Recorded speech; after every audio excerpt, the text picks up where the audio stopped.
There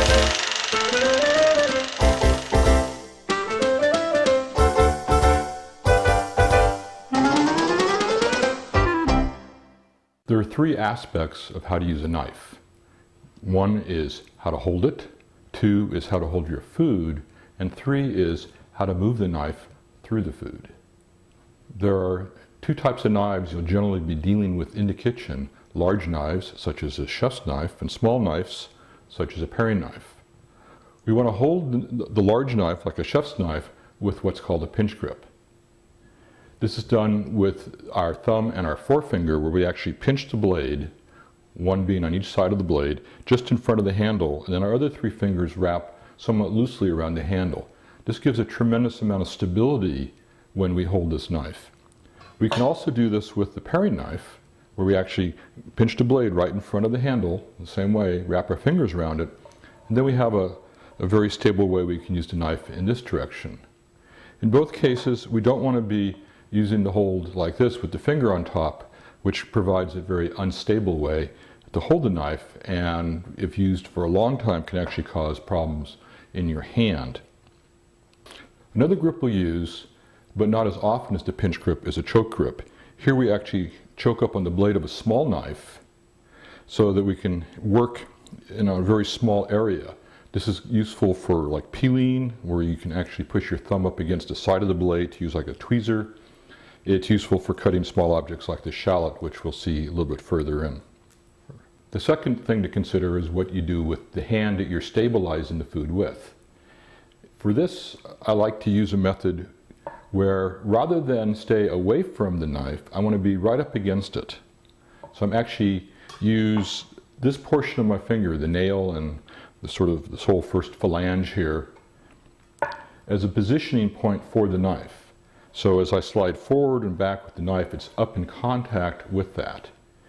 When I move it back, I bring the knife up against it.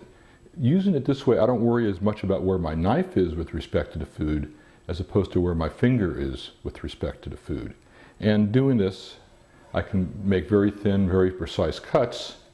And after a while, if you do this a lot, you'll find that you don't even have to look, although it's probably recommended you do, when you make your cuts.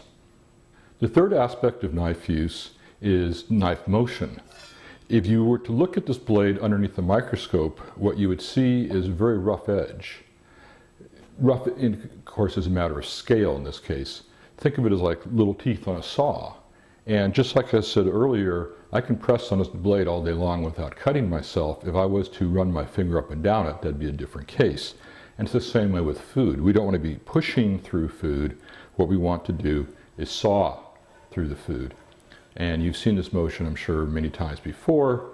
Depending on the height of the food, sometimes we are working with the tip of the knife against the board and continue to saw in this manner.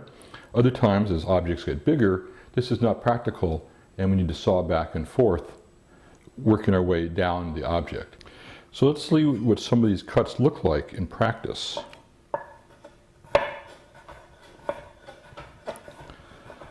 So I'm sawing back and forth with my finger against the food and my knife against my finger. So notice the motion of the knife. The tip is staying on the board, and I'm making these very thin cuts by sawing back and forth. Just as we used a sawing motion before to cut the carrot, we'll use a sawing motion now to cut the top off the shallot.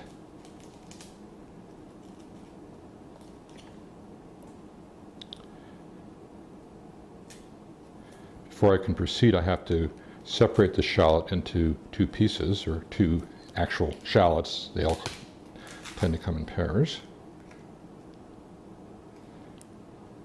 I can trim the back end now of this half shallot in the same manner, also with sawing motion.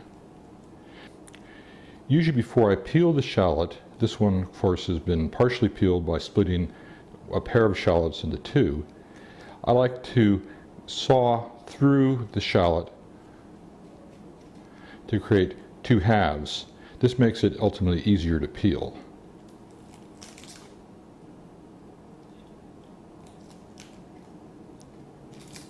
To dice the shallot, I move it to the edge of the board so I can hold my knife with a pinch grip but not have the board interfere with my fingers. I make a series of horizontal cuts, moving from the cut end to the root end, and then switch over to make a series of vertical cuts, still holding my knife with the pinch grip. To complete the dice, I move the shallot back to the center of the board, and still using my small paring knife held in a pinch grip, I begin to make a series of cross cuts. At this point, I could have also switched over to my larger chef's knife and accomplished the same cut. So to recap, there's three things we have to remember when we use a knife. We have to hold the knife with the proper grip. We have to hold the food in a stable manner. My preferred way is up against the knife, so we can also support the knife in the process. And lastly, and maybe most important, we have to saw with the knife. We can't just push through the food. If you do these three things, you'll find that you'll be able to cut all manners of fruits and vegetables uniformly, quickly, and in a very efficient manner.